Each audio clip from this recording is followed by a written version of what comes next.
لله نحمده ونستعينه ونستغفره ونعوذ بالله من شرور أنفسنا ومن سيئات أعمالنا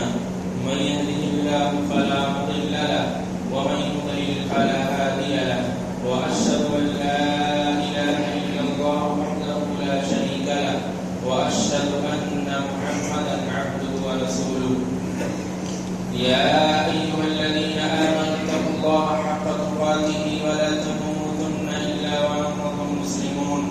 يا أيها الناس اتقوا ربكم الذي خلقكم من نفس واحدة وخلق منها زوجها وبث منهما رجالا كثيرا ونساء واتقوا الله الذي تساءلون به والأرحام إن الله كان عليكم رقيبا يا أيها الذين آمنوا اتقوا الله وقولوا قولا سديدا يصلح لكم أعمالكم ويغفر لكم ذنوبكم ومن يطع الله ورسوله فقد فاز فوزا عظيما أما بعد فإن خير الحديث كتاب الله وخير الهدي هدي محمد صلى الله عليه وسلم وشر الأمور محدثاتها وكل محدثة بدعة وكل بدعة ضلالة وكل ضلالة في النار أعوذ بالله السميع العليم من الشيطان الرجيم بسم الله الرحمن الرحيم قد كانت لكم أسوة حسنة في إبراهيم والذين معه تمام قسم کی تعریف و توصیف حمد و ثنا کبریائی بڑائی بزرگی خالق کائنات مالک ارض و سما کے لیے لائق و زیبا ہے جس نے ہم تمام بنی نوع انسانوں کو پیدا کیا اور پیدا کرنے کے بعد ہمیں یوں ہی بیکار اور بھٹکتا ہوا نہیں چھوڑا بلکہ ہماری رشد و ہدایت کی خاطر بہت سارے انبیاء کرام کو اس دار فانی کے اندر مبعوث فرمایا اور بھیجا تمام انبیاء کرام پر درود و سلام نازل ہوں بالخصوص ہمارے آخری نبی اور آخری پیغمبر جناب محمد رسول اللہ صلی اللہ علیہ وسلم پر حاضرین جمعہ اسلامی سال کے جس مہینے سے ہم اور آپ گزر رہے ہیں یہ ماہ ذی القعدہ کا مہینہ ہے اس کے بعد ذی الحجہ کا مہینہ شروع ہو جائے گا جس میں ایک بہت ہی اہم عبادت جو اسلام کے ارکان میں سے ہے وہ اسی ماہ ذی الحجہ ہی میں انجام پاتی ہے جسے ہم اور آپ حج کے نام سے جانتے ہیں حج یہ دین اسلام کا ایک اہم رکن ہے اور ہر اس شخص پر جو حج بیت اللہ کی استطاعت رکھتا ہے اس پر اللہ رب العالمین نے فرض کیا ہے تو وہ اہم عبادت بھی یہ جو مہینہ رواں ہے جو مہینہ جاری ہے اس مہینے کے بعد ذی الحجہ ہی کے ماہ میں شروع ہوتا ہے اور اسی ماہ میں ہم تمام اہل اسلام حضرت ابراہیم علیہ السلام کی یاد کو تازہ کرتے ہیں اور انہی کی سنت پر انہی کی نبی اکرم صلی اللہ علیہ وسلم کی سنت پر عمل کرتے ہوئے حضرت ابراہیم علیہ السلام کے ایک اہم طریقے پر ہم اور آپ عمل کرتے ہیں بے شمار بلکہ انگنت جانوروں کو ہم اللہ رب العالمین کی راہ میں اسی ماہ ذی الحجہ میں قربان کرتے ہیں تو جب بھی اسلامی سال کا یہ مہینہ آتا ہے ہمیں حضرت ابراہیم علیہ السلام کی بہت یاد آتی ہے کیونکہ حضرت ابراہیم علیہ السلام یہ اللہ رب العالمین کے ایسے پیغمبر ہیں کہ یہ خلیل اللہ ہیں تو ان کا بیٹا جو نیک تھا صالح تھا بردبار تھا وہ ذبیح اللہ حضرت ابراہیم علیہ السلام ایک امت تھے آپ ایک پیشوا تھے ایک قائد تھے ایک رہنما تھے اور تمام لوگوں کے لیے مقتدی تھے اللہ رب العالمین نے جہاں قرآن مجید میں نبی اکرم صلی اللہ علیہ وسلم کی زندگی کو ہم اہل ایمان کے لیے اسوہ اور آئیڈیل بتایا ہے وہیں اللہ رب العالمین نے یہ بھی فرمایا قد كانت لكم أسوة حسنة في إبراهيم والذين معه کہ تمہارے لیے ابراہیم علیہ السلام میں بھی بہترین آئیڈیل ہے، بہترین نمونہ ہے، یعنی ان کی زندگی میں ہمارے لیے بہترین نمونے ہیں، بہترین آئیڈیل ہے حضرت ابراہیم علیہ السلام کی زندگی بھی ہمارے لیے۔ والذین آمنوا معه، اور جو لوگ بھی ان کے ساتھ ایمان لائے۔ قرآن مجید میں جن 25 انبیاء کرام علیہ السلام کا ذکر بکثرت آیا ہے، ان میں سے سب سے پہلا ذکر، یعنی جس نبی کا ذکر بہت زیادہ قرآن میں ہے تمام انبیاء کے بالمقابل، وہ ہیں حضرت موسیٰ علیہ السلام۔ کم و بیش 136 مرتبہ ان کا ذکر قرآن مجید میں آیا ہے۔ اس کے بعد دوسرے نمبر پر جس نبی کا، جس پیغمبر کا سب سے زیادہ تذکرہ ملتا ہے وہ ہیں حضرت ابراہیم علیہ السلام۔ 69 مرتبہ اللہ رب العالمین نے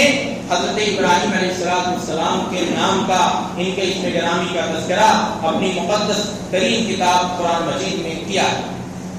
بے شمار آیتیں ہیں، ہم اور آپ پڑھیں سورہ بقرہ، سورہ آل عمران، سورہ نساء، سورہ الانعام، سورہ توبہ، ہود، یوسف، ابراہیم، نحل، مریم اور اس طرح کی دیگر صورتیں، اس میں اللہ رب العالمین نے حضرت ابراہیم علیہ السلام کا ذکر بہت ہی خوبصورت انداز میں کیا ہے۔ تو حضرت ابراہیم علیہ السلام کی بھی پوری زندگی ہمیں ایمان کے لیے آئیڈیل ہے، نمونہ ہے۔ حضرت ابراہیم علیہ السلام جن کا قدم قدم پر اللہ رب العالمین نے امتحان لیا، قدم قدم پر اللہ رب العالمین نے ان کو آزمایا، اور ہر امتحان میں، ہر آزمائش میں حضرت ابراہیم علیہ السلام کامیاب ہوئے۔ اللہ نے فرمایا وَإِذِ ابْتَلَىٰ إِبْرَاهِيمَ رَبُّهُ بِكَلِمَاتٍ فَأَتَمَّهُنَّ، کہ چند کلمات کے ذریعہ رب الجلال والاکرام نے اپنے پیارے پیغمبر حضرت ابراہیم علیہ السلام کو آزمائش میں ڈالا، ان کا امتحان لیا، ان کو آزمایا۔ فَأَتَمَّهُنَّ، حضرت ابراہیم علیہ السلام تمام تر آزمائشوں میں پورے اترے، تمام تر آزمائشوں کو پورا کر دکھایا۔ دیکھیں اللہ رب العالمین کی طرف سے ہجرت کا حکم ہوتا ہے، آپ ہجرت کرتے ہیں ایک بیوی کو لے کر اور اپنے لخت جگر کو لے کر، چند کھجور کے علاوہ اور ایک مشکیدہ پانی کے علاوہ کچھ کھانے پینے کو نہیں ہے، چھوڑ کر کے چلے جاتے ہیں۔ بیوی بھی اللہ رب العالمین کی مطیع و فرمانبردار، نیک اور صالحہ، وہ بھی کہتی ہے اگر اللہ رب العالمین نے یہ آپ کو حکم دیا ہے تب تو اللہ رب العالمین پر ہمارا بھروسہ ہے، اعتماد ہے، توکل ہے کہ اللہ رب العالمین ہمیں ضائع و برباد نہیں کرے گا۔ چھوڑ کر کے مکہ کی بے آب و گیا صحرا میں، میدان میں وہ پوچھ کر جاتے ہیں، اللہ رب العالمین ان کی حفاظت کرتا ہے۔ ایک چھوٹا بچہ، شیرخوار بچہ، وہ پانی کے لیے بلک رہا ہے، رو رہا ہے، تڑپ رہا ہے، ماں چکر لگاتی ہیں، دوڑتی ہیں، صفا سے مروہ، مروہ سے صفا، پھر صفا سے مروہ، لیکن پانی ملنے والا نہیں ہے۔ وہ اللہ رب العالمین کی طرف سے یہ معجزہ ملتا ہے کہ حضرت اسماعیل علیہ السلام جہاں ایڑیاں رگڑ رہے تھے وہیں سے اللہ رب العالمین پانی نکالتا ہے، وہیں سے اللہ رب العالمین ایک ایسا پانی نکالتا ہے جو پانی بہت ہی صاف شفاف ہوتا ہے، جو پاکیزہ ہوتا ہے، جس میں اللہ رب العالمین نے ہم تمام اہل ایمان کے لیے شفا رکھی ہے۔ ہر کوئی چاہتا ہے کہ مجھے آب زمزم میسر ہو، میں آب زمزم پی سکوں۔ تو یہ دیکھیں کہ قدم قدم پر اللہ رب العالمین نے انہیں آزمایا، انہیں امتحان لیا، اور انہیں تمام تر امتحانات میں پورے اترے بے شمار۔ اب وہی بچہ جو بلک رہا تھا پانی کے لیے، حضرت ابراہیم علیہ السلام کے پاس ویسے ہی کوئی اولاد نہیں تھی، اللہ رب العالمین سے دعا کر رہے ہیں، خوب دعائیں کر رہے ہیں، التجا کر رہے ہیں، فریاد کر رہے ہیں۔ اب اللہ رب العالمین نے اولاد بھی عطا کی، پھر خواب دیکھ رہے ہیں، یا بنیا انی ارا فی المنام انی اذبحک فانظر ماذا ترى قال یا ابت افعل ما تؤمر ستجدنی ان شاء اللہ من الصابرین۔ اب جب فلما بلغ معه السعی، جب وہ بچہ آہستہ آہستہ بڑا ہو گیا، حضرت ابراہیم علیہ السلام کو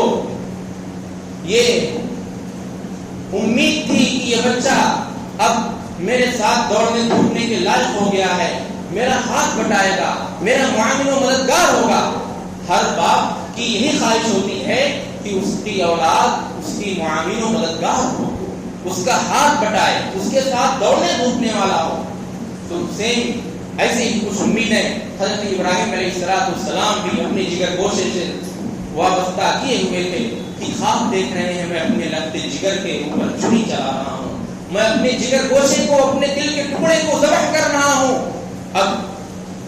بار بار یہ خواب دیکھ رہے ہیں، بیٹے سے استفسار کرتے ہیں، مشورہ طلب کرتے ہیں، اے میرے لگتے جگر، اے میرے جگر گوشے، دل کے ٹکڑے، انی ارا فی المنام انی اذبحک فانظر ماذا تری، اے میرے لگتے جگر، میں نے خواب میں دیکھا کہ میں تجھ کو ذبح کر رہا ہوں۔ اللہ اکبر! ایک باپ یہ جو اپنے بیٹے سے کہہ رہا، بھائی میرے بیٹے، میں نے خواب دیکھا کہ میں تمہیں ذبح کر رہا ہوں، اکلوتا فرزند، اور وہ بھی کافی دعائیں کرنے کے بعد اللہ رب العالمین نے عطا کیا، اور جب سن و شعور کی عمر میں پہنچا، اب یہاں سے اللہ رب العالمین کی طرف سے دوسری آزمائش، ایک دوسرا امتحان جو رونگٹے کھڑے کر دینے والا، کہ باپ یہ خواب دیکھ رہا ہے کہ میں اپنے بیٹے کو ذبح کر رہا ہوں، اور انبیاء کرام علیہ السلام کے خواب یہ سچ ہوا کرتے ہیں۔ بیٹے سے مشورہ لیتے ہیں، فانظر ماذا تری، میرے لگتے جگر بتاؤ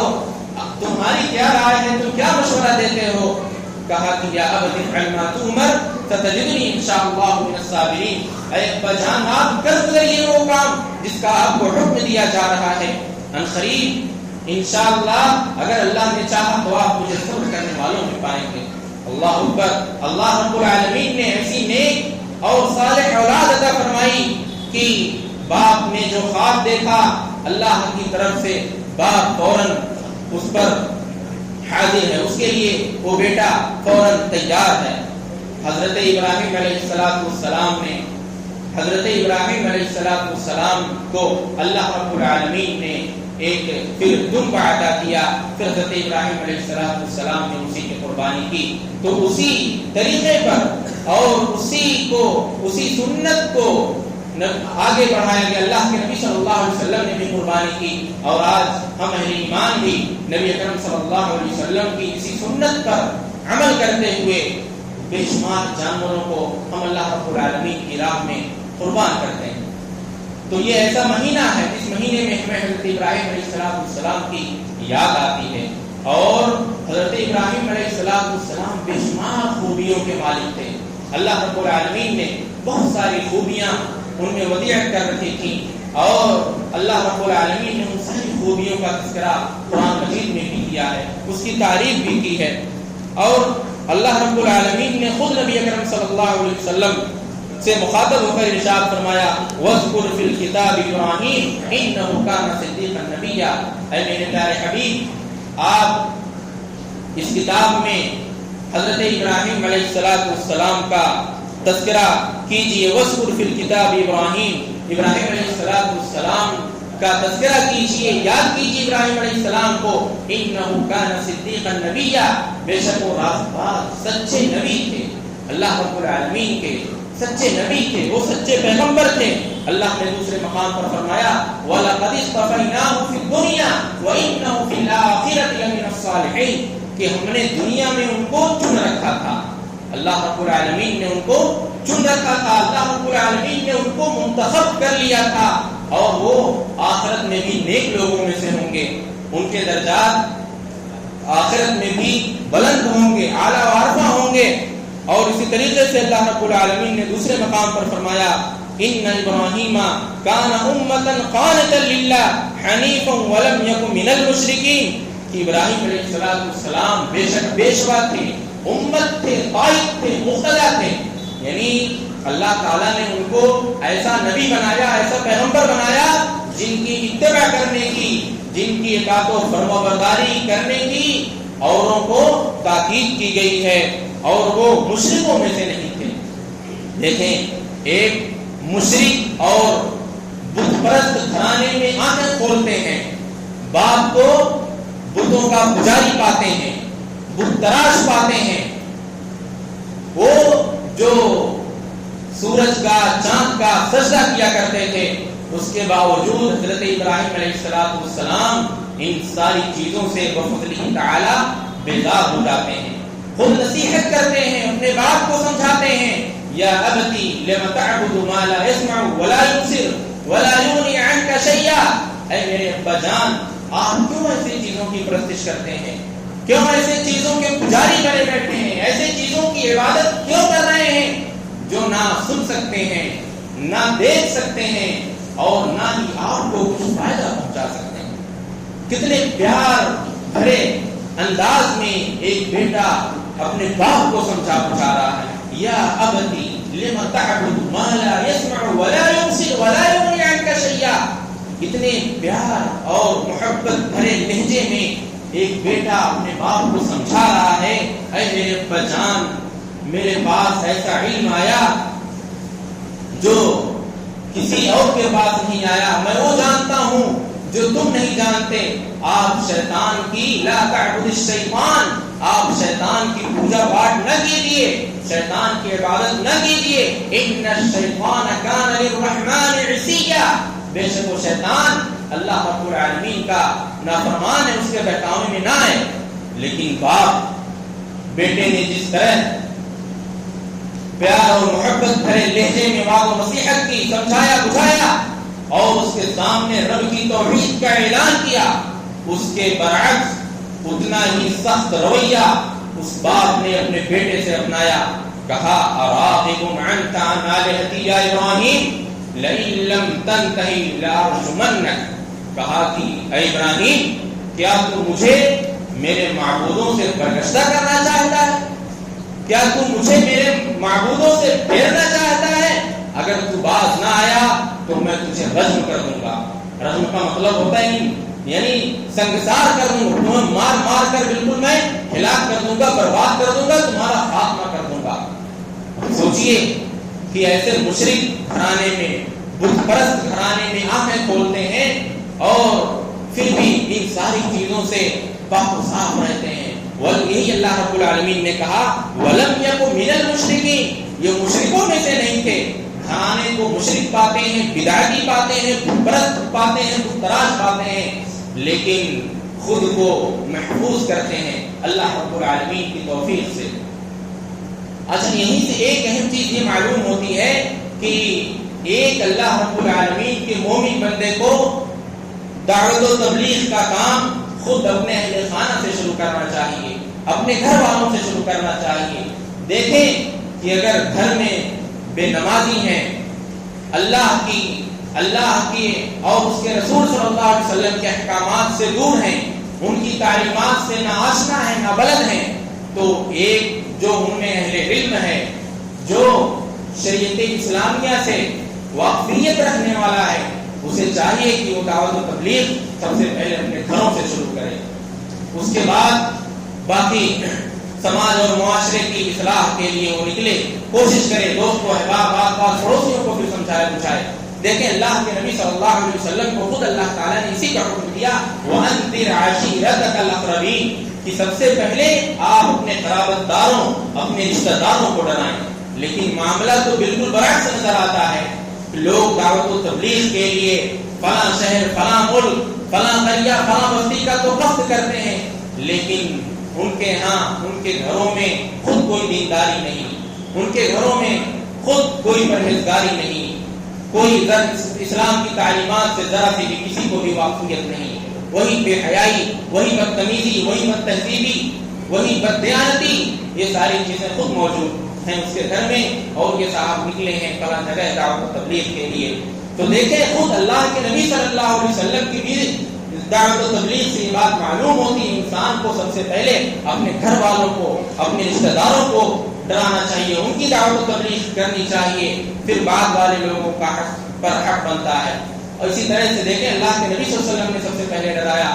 اور حضرت ابراہیم علیہ السلام کی بھی زندگی پاک کے واقعات سے یہ چیز معلوم ہوتی ہے۔ حضرت ابراہیم علیہ السلام یہ اللہ رب العالمین نے ان کو آزمایا، قدم قدم پر ان کا امتحان لیا، پھر بھی اللہ رب العالمین نے ان کو جو نعمتیں عطا کی تھی وہ ان نعمتوں پر اللہ رب العالمین کا بکثرت شکر ادا کرتے ہیں۔ اللہ تعالیٰ نے ارشاد فرمایا کہ شاکرا لنعمه اجتباہ وہداہ الی صراط مستقیم، اللہ تبارک و تعالیٰ کی نعمتوں پر اس کا شکر بجا لاتے تھے۔ اللہ تعالیٰ نے یہ جو اولاد کی نعمت عطا کی، اللہ تبارک و تعالیٰ نے جو ان کو اپنا خلیل بنایا، اللہ رب العالمین نے قدم قدم پر جو ان کے امتحانات لیے اور ہر امتحانات میں کامیاب ہوئے، اس پر اللہ رب العالمین کا بے پناہ شکر بجا لایا کرتے تھے۔ شاکرا لنعمہ اجتباہ، اللہ رب العالمین نے ان کو چن رکھا تھا اور ان کو صراط مستقیم کی طرف ہدایت دے رکھی تھی۔ ایک چیز ہمیں معلوم ہوتی ہے اس سے کہ اللہ رب العالمین جس بھی حال میں اپنے بندوں کو رکھے، اس پر اللہ رب العالمین کا بکثرت شکر بجا لانا چاہیے۔ حضرت ابراہیم علیہ السلام اللہ رب العالمین کے حلیم اور بردبار بندے تھے، یعنی جتنی بھی تکلیف آتی تھی، ان پر پریشانی آتی تھی، جو مشکلات آتی تھی، اس پر صبر و تحمل سے کام لینے والے اللہ رب العالمین کے بندے تھے۔ اللہ تعالیٰ نے فرمایا ان ابراہیم لأواه حلیم، بے شک ابراہیم علیہ السلام یہ اللہ رب العالمین کے ایک بردبار بندے تھے، حلیم تھے۔ حلم و بردباری ان کے اندر کوٹ کوٹ کر کے بھری تھی، اور اسی طریقے سے یہ ایسے پیغمبر ہیں جن کی زندگی پاک کے واقعات پر غور کرنے سے ہمیں مہمانوں کے ساتھ کس طرح پیش آنا ہے اس کا بھی درس ملتا ہے، اس کا بھی سبق ملتا ہے۔ اللہ تعالیٰ نے سورۃ الزاریات کی آخری رکوع میں دیکھیں کس طرح سے منظر کشی کی ہے کہ جب اللہ تبارک و تعالیٰ نے ان کے پاس اپنے چند فرشتوں کو بھیجا، هل اتاك حدیث ضیف ابراہیم المکرمین، اللہ تعالیٰ نے فرمایا اے نبی صلی اللہ علیہ وسلم، کیا آپ کے پاس ابراہیم علیہ السلام کے معزز مہمانوں کی خبر آئی؟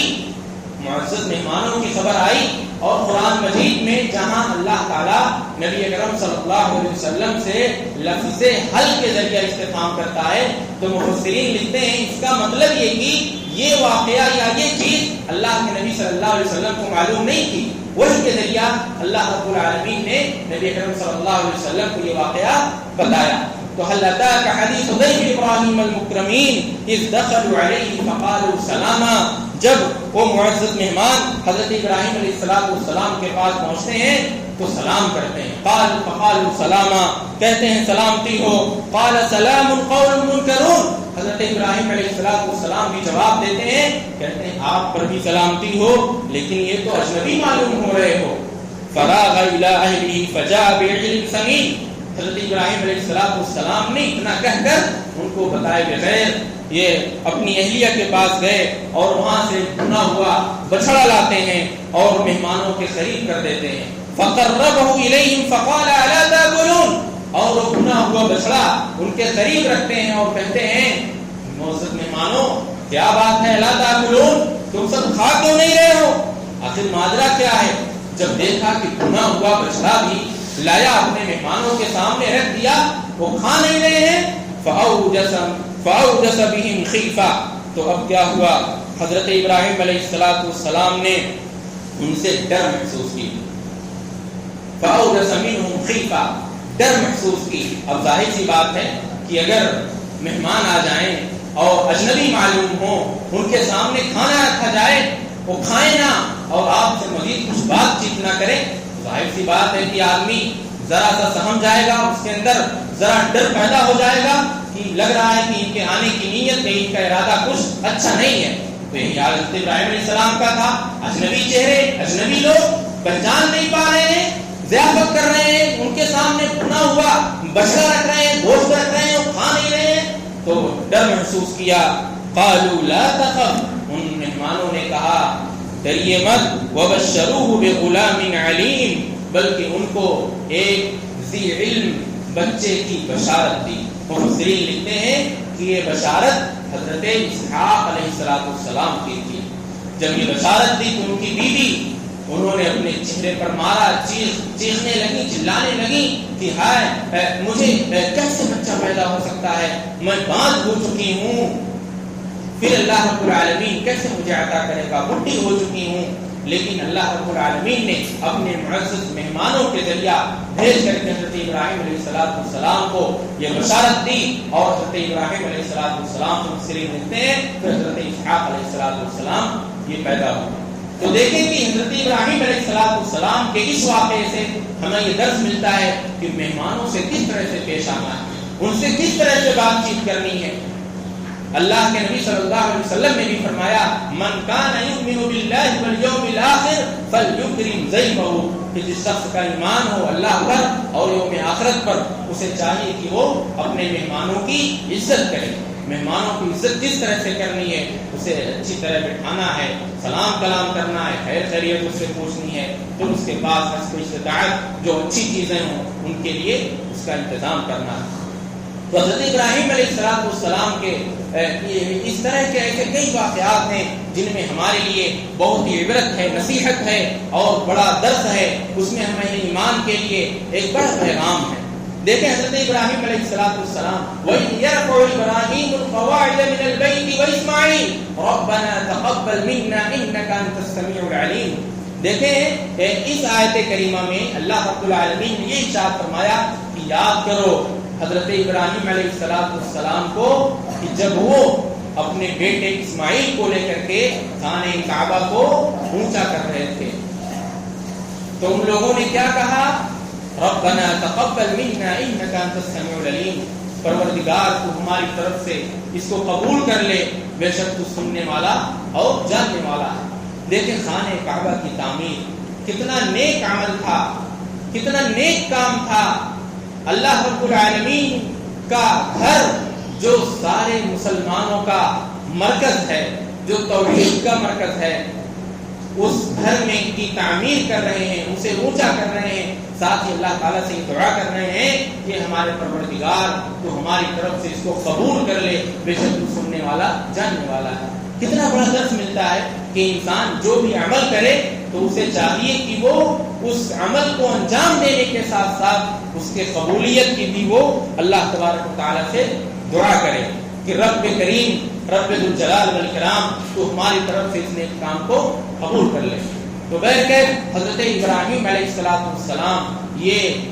ایک امت تھے، ایک پیشوا تھے، ایک قائد تھے، ایک رہنما تھے، ایک لیڈر تھے۔ اللہ رب العالمین نے ان کی زندگی میں ہمارے لیے اسوہ رکھا ہے، ان کی زندگی بہترین آئیڈیل اور بہترین نمونہ ہے۔ مشکلات میں مشکلات کا سامنا کیسے کیا جائے، مشکلات کا مقابلہ کیسے کیا جائے، یہ ساری چیزیں حضرت ابراہیم علیہ السلام کی زندگی پاک کے واقعات کو پڑھنے سے معلوم ہوتی ہے۔ حضرت ابراہیم علیہ السلام یہ اللہ رب العالمین کے بالکل نیک اور صالح اور بردبار بندے تھے۔ اللہ رب العالمین نے جتنے سارے امتحانات دیے، سارے امتحانات میں پورے اترے۔ اللہ تعالیٰ سے دعا ہے کہ الہ العالمین تو ہمیں حضرت ابراہیم علیہ السلام کی زندگی پاک کے واقعات کو پڑھنے اور سمجھنے اور اسی کی روشنی میں رب العالمین زندگی گزارنے کی توفیق عطا فرما۔ رب کریم ہم میں سے جو لوگ بھی رب العالمین تیرے انبیاء اور نبی اکرم صلی اللہ علیہ وسلم کے صحابہ کرام کی زندگی سے ناواقف ہیں، اے اللہ تو انہیں ان کی عظمت اور ان کی فضیلت کو سمجھنے کی توفیق عطا فرما۔ اے اللہ ہم میں سے جو لوگ بھی رب العالمین تیری عبادت سے دور ہیں انہیں اپنی عبادت کے قریب کر دے۔ اے اللہ ہم میں سے جو لوگ بیمار ہیں انہیں شفا کامل عاجل عطا فرما۔ اے اللہ ہم میں سے جو مقروض ہیں ان کے ادائیگی قرض کی کوئی سبیل نکال دے۔ اے اللہ ہمیں جب تک بھی اس دنیا میں زندہ رکھ اسلام و ایمان پر، جب بھی ہمارا خاتمہ و ایمان کی خیر ہو۔ آمین تقبل یا رب العالمین۔ نفعني الله وإياكم بالقرآن العظيم وبهدي سيد المرسلين. أقول قولي هذا أستغفر الله لي ولكم ولسائر المسلمين من كل ذنب فاستغفروه إنه هو الغفور الرحيم.